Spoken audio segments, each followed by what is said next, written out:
The Straw King, Chapter 19. The Scarecrow watched Glinda with Ozma. He knew that promise, like most of the things she said, was a lie, or the truth presented in a way to get what she wanted. One of the things that she'd told him turned out to be more true than all the rest.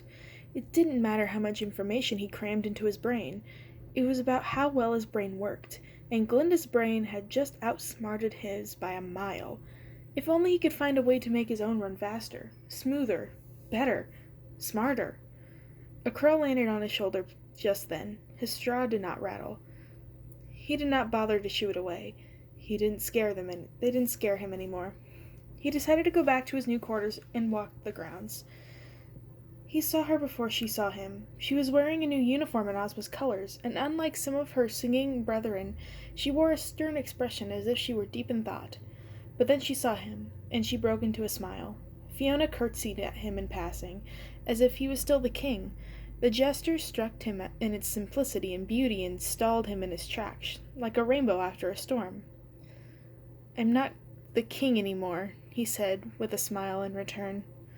"You always will be to me," she said, with a knowing glance that seemed to relay that she understood more than the average Ozian. She bowed slightly and continued on her way.